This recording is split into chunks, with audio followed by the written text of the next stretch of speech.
Hello friends, welcome to GK mind game. ಪ್ರಶ್ನೆಗಳ ಸಂಪೂರ್ಣ ಮಾಹಿತಿಗಾಗಿ ಈ ವಿಡಿಯೋನ ಎಲ್ಲೂ ಸ್ಕಿಪ್ ಮಾಡದೆ ಕಂಪ್ಲೀಟ್ ಆಗಿ ನೋಡಿ. ಇವತ್ತಿನ ಪ್ರಶ್ನೆಗಳಲ್ಲಿ ಮೊದಲನೇ ಪ್ರಶ್ನೆ, ನಮ್ಮ ದೇಹದಲ್ಲಾಗುವ ವಿವಿಧ ರೀತಿಯ ನೋವನ್ನು ನಿವಾರಿಸುವಲ್ಲಿ ಯಾವುದು ಸಹಾಯಕಾರಿಯಾಗಿದೆ? ಆಪ್ಷನ್ಸ್: ಎ ಹಸಿ ಮೆಣಸಿನಕಾಯಿ, ಬಿ ಅರಿಶಿಣ, ಸಿ ಶುಂಠಿ, ಡಿ ಕರಿಮೆಣಸು.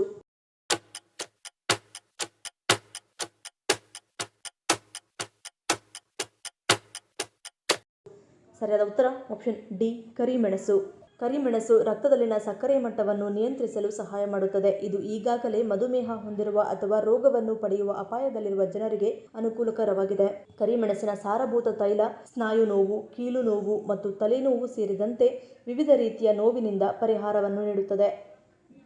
ಮೂರನೇ ಪ್ರಶ್ನೆ, ತೂಕ ಕಡಿಮೆ ಮಾಡಿಕೊಳ್ಳಲು ಬಯಸುವವರು ಯಾವ ಹಣ್ಣನ್ನು ಹೆಚ್ಚಾಗಿ ತಿನ್ನಬಾರದು? ಆಪ್ಷನ್ಸ್: ಎ ಕಲ್ಲಂಗಡಿ, ಬಿ ಪಪ್ಪಾಯಿ, ಸಿ ಸೇಬು, ಡಿ ದ್ರಾಕ್ಷಿ.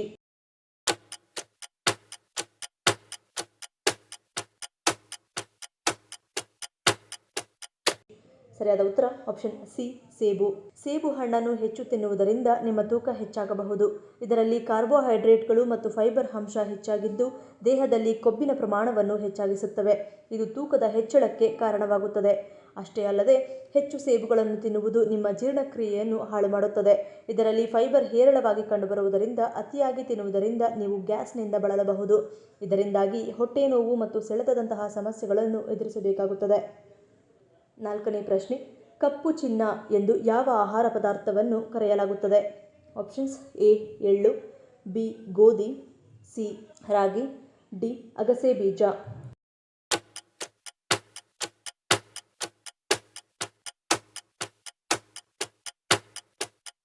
ಸರಿಯಾದ ಉತ್ತರ ಆಪ್ಷನ್ ಬಿ ಗೋಧಿ. ಸಾಮಾನ್ಯ ಗೋಧಿಗಿಂತ ಕಪ್ಪು ಗೋಧಿ ಹೆಚ್ಚು ಪೌಷ್ಟಿಕವಾಗಿದೆ. ಉತ್ತಮ ಆರೋಗ್ಯಕ್ಕೆ ಇದು ಅತ್ಯಗತ್ಯ. ಕಪ್ಪು ಚಿನ್ನ ಎಂದು ಕರೆಯಲ್ಪಡುವ ಈ ಗೋಧಿಯು ಹೆಚ್ಚಿನ ಪ್ರಮಾಣದ ವರ್ಣದ್ರವ್ಯಗಳನ್ನು ಹೊಂದಿರುತ್ತದೆ. ಇದಲ್ಲದೆ ರೋಗನಿರೋಧಕ ಶಕ್ತಿಯನ್ನು ಹೆಚ್ಚಿಸಲು ಇದು ತುಂಬಾ ಪರಿಣಾಮಕಾರಿಯಾಗಿದೆ. ಹೃದ್ರೋಗಗಳು, ಮಧುಮೇಹ ಮತ್ತು ಕ್ಯಾನ್ಸರ್ನಂತಹ ಭಯಾನಕ ಕಾಯಿಲೆಗಳ ವಿರುದ್ಧ ಹೋರಾಡುವಲ್ಲಿ ಈ ಗೋಧಿ ವಿಶೇಷವಾಗಿದೆ. ಈ ಗೋಧಿಯಲ್ಲಿ ಹೆಚ್ಚಿನ ಪೋಷಕಾಂಶಗಳಿದ್ದು ಇದು ಅನೇಕ ರೋಗಗಳನ್ನು ತಡೆಗಟ್ಟುವಲ್ಲಿ ಸಹಾಯ ಮಾಡುತ್ತದೆ. ಪ್ರಶ್ನೆ, ಜಗತ್ತಿನಲ್ಲಿ ಮೊಟ್ಟ ಮೊದಲು ಕುದುರೆ ಸವಾರಿ ಮಾಡಿದವರು ಯಾರು? ಆಪ್ಷನ್ಸ್: ಎ ಪ್ರಾಚೀನ ಮಾನವರು, B Lauren Hosek, C Robin James, D William T Taylor.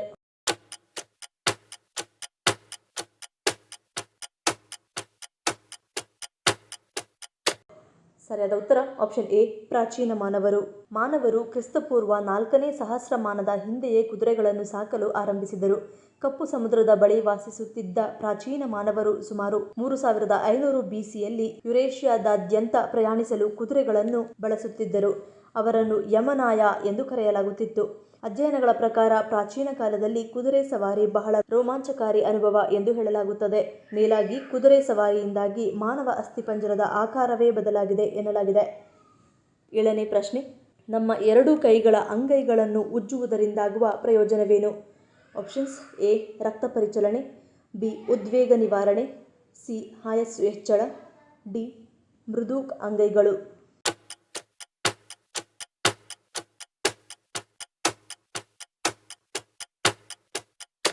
ಸರಿಯಾದ ಉತ್ತರ ಆಪ್ಷನ್ ಎ ಮತ್ತು ಬಿ. ನಾವು ಎರಡು ಕೈಗಳ ಅಂಗೈಗಳನ್ನು ಉಜ್ಜಿದಾಗ ರಕ್ತ ಪರಿಚಲನೆ ಹೆಚ್ಚಾಗುತ್ತದೆ. ಇದು ನಿಮ್ಮ ದೇಹಕ್ಕೆ ಶಕ್ತಿಯನ್ನು ನೀಡುತ್ತದೆ ಮತ್ತು ನಿಮಗೆ ಉತ್ತಮ ಭಾವನೆಯನ್ನು ನೀಡುತ್ತದೆ. ಕೈಗಳನ್ನು ಉಜ್ಜುವುದು ನಮ್ಮ ಮಾನಸಿಕ ಆರೋಗ್ಯಕ್ಕೆ ತುಂಬಾ ಪ್ರಯೋಜನಕಾರಿಯಾಗಿದ್ದು ಇದು ಮನಸ್ಸನ್ನು ಶಾಂತಗೊಳಿಸುತ್ತದೆ ಮತ್ತು ವಿಶ್ರಾಂತಿ ನೀಡುತ್ತದೆ. ಇದನ್ನು ಮಾಡುವುದರಿಂದ ಮೆದುಳಿನ ಕಾರ್ಯವು ಸಾಮಾನ್ಯವಾಗಿರುತ್ತದೆ. ನೀವು ಧನಾತ್ಮಕ ಭಾವನೆಯನ್ನು ಪ್ರಾರಂಭಿಸುತ್ತೀರಿ. ಮುಂಜಾನೆ ಎದ್ದ ನಂತರ ನಿಮ್ಮ ಕೈಗಳನ್ನು ಉಜ್ಜಿದರೆ ಅದು ಒತ್ತಡವನ್ನು ನಿವಾರಿಸುತ್ತದೆ. ಎಂಟನೇ ಪ್ರಶ್ನೆ, ಕಪ್ಪು ದಾರವನ್ನು ಕಟ್ಟುವುದರಿಂದ ಯಾವ ಸಮಸ್ಯೆಗಳು ದೂರಾಗುತ್ತವೆ ಎಂದು ಹೇಳಲಾಗುತ್ತದೆ? ಆಪ್ಷನ್ಸ್: ಎ ಶನಿಯ ವಕ್ರದೃಷ್ಟಿ, ಬಿ ಗ್ರಹದೋಷ, ಸಿ ದೃಷ್ಟಿದೋಷ, ಡಿ ಮೇಲಿನ ಎಲ್ಲವೂ.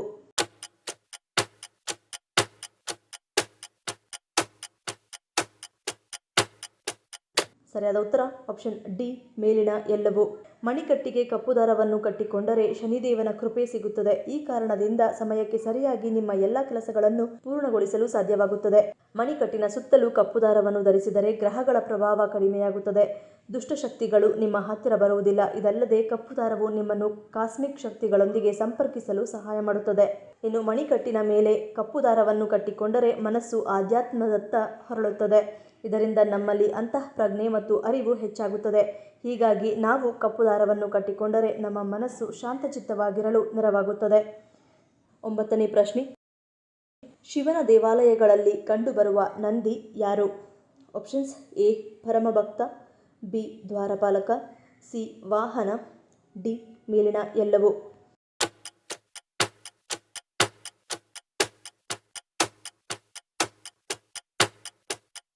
ಸರಿಯಾದ ಉತ್ತರ ಆಪ್ಷನ್ ಡಿ ಮೇಲಿನ ಎಲ್ಲವೂ. ನಂದಿ ಕೇವಲ ಗೂಳಿ ಅಥವಾ ಪ್ರಾಣಿಯಲ್ಲ.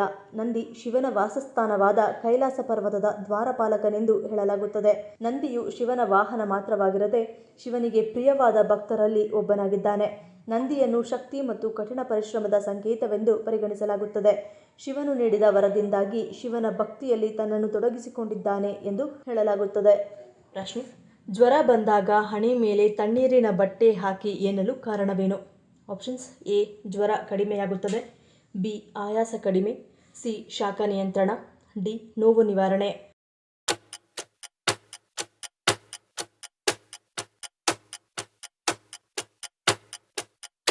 ಸರಿಯಾದ ಉತ್ತರ ಆಪ್ಷನ್ ಸಿ ಮತ್ತು ಡಿ.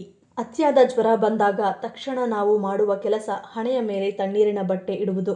ಜ್ವರ ಬಂದಾಗ ನಮ್ಮ ದೇಹದಲ್ಲಿ ಹೆಚ್ಚಾಗಿ ಹೀಟ್ ಜನರೇಟ್ ಆಗುತ್ತದೆ. ಆ ಸಮಯದಲ್ಲಿ ನಮಗೆ ತುಂಬಾ ತಲೆನೋವು, ಮೈಕೈ ನೋವು ಇರುತ್ತದೆ. ಅದೇ ತಣ್ಣೀರಿನ ಬಟ್ಟೆಯನ್ನು ನಮ್ಮ ಹಣೆಯ ಮೇಲೆ ಇಟ್ಟಾಗ ಬಟ್ಟೆಯಲ್ಲಿರುವ ತೇವ ನಮ್ಮ ದೇಹದಲ್ಲಿರುವ ಹೀಟ್ ಜೊತೆ ಸೇರಿ ಇವಾಪರೇಟ್ ಆಗುತ್ತದೆ. ಅಂದರೆ ನೀರು ಬಿಸಿಯಾದಾಗ ದ್ರವ ರೂಪದಿಂದ ಹನಿ ರೂಪಕ್ಕೆ ಪರಿವರ್ತನೆಯಾಗುವುದನ್ನು ಇವಾಪರೇಟ್ ಎನ್ನುತ್ತಾರೆ. ಇದರಿಂದ ನಮ್ಮ ದೇಹಕ್ಕೆ ರಿಲ್ಯಾಕ್ಸ್ ಸಿಗುತ್ತದೆ. ಹಾಗಾಗಿ ಜ್ವರ ಬಂದಾಗ ಒದ್ದೆ ಬಟ್ಟೆಯನ್ನು ಹಣೆಯ ಮೇಲೆ ಇಡಿ ಎಂದು ಹೇಳುತ್ತಾರೆ. ಪ್ರಶ್ನೆ, ಮಲ ಮೂತ್ರವನ್ನು ಕೆಲವು ಸಮಯಗಳವರೆಗೆ ತಡೆದಿಟ್ಟುಕೊಳ್ಳುವುದರಿಂದ ಏನಾಗುತ್ತದೆ? ಆಪ್ಷನ್ಸ್ ಎ ಮೆದುಳು ಹಾನಿ, ಬಿ ಪೈಲ್ಸ್, ಸಿ ಮೂತ್ರಪಿಂಡ ಹಾನಿ, ಡಿ ಮೇಲಿನ ಎಲ್ಲವೂ.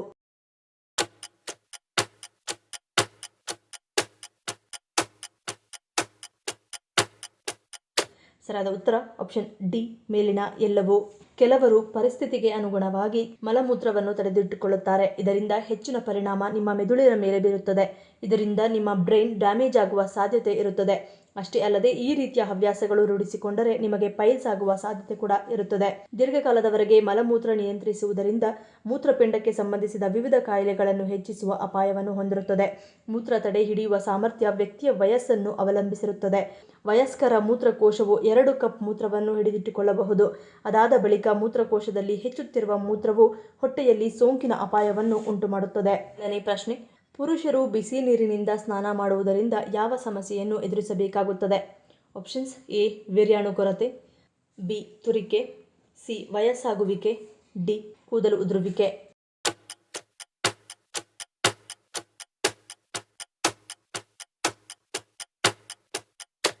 ಸರಿಯಾದ ಉತ್ತರ ಆಪ್ಷನ್ ಎ ವೀರ್ಯಾಣು ಕೊರತೆ. ಬಿಸಿ ನೀರಿನಲ್ಲಿ ಸ್ನಾನ ಮಾಡುವುದರಿಂದ ತುಂಬಾನೇ ಹಿತ ಎನಿಸುತ್ತದೆ. ಆದರೆ ಈ ಅಭ್ಯಾಸ ಪುರುಷರ ಸಾಮರ್ಥ್ಯದ ಮೇಲೆ ತುಂಬಾನೇ ಕೆಟ್ಟ ಪ್ರಭಾವವನ್ನು ಬೀರುತ್ತದೆ. ಇದು ವೀರ್ಯಾಣುಗಳ ಸಂಖ್ಯೆಯನ್ನು ಕಡಿಮೆಯಾಗಿಸುತ್ತದೆ. ಪುರುಷರಲ್ಲಿ ಬಂಜೆತನವನ್ನು ಉಂಟುಮಾಡುತ್ತದೆ. ಬಿಸಿ ನೀರಿನ ಸ್ನಾನ ಪುರುಷರ ಉಷ್ಣಾಂಶಕ್ಕೂ ಮತ್ತು ಟೆಸ್ಟೋಸ್ಟಿರಾನ್ ಪ್ರಮಾಣಕ್ಕೂ ಸಂಬಂಧಿಸಿರುತ್ತದೆ. ತುಂಬಾ ಬಿಸಿ ನೀರಿನಲ್ಲಿ ಸ್ನಾನ ಮಾಡುವುದರಿಂದ ಟೆಸ್ಟೋಸ್ಟಿರಾನ್ ಕಡಿಮೆಯಾಗುತ್ತದೆ. ಇದರಿಂದ ವೀರ್ಯಾಣುಗಳು ಕಡಿಮೆಯಾಗುತ್ತವೆ. 10ನೇ ಪ್ರಶ್ನೆ, ವಿಶ್ವದಲ್ಲಿನ ರೈಲ್ವೆ ವ್ಯವಸ್ಥೆಯ ಪಟ್ಟಿಯಲ್ಲಿ ಭಾರತ ಎಷ್ಟನೇ ಸ್ಥಾನದಲ್ಲಿದೆ? Options A 10, B 8, C 6, D 4.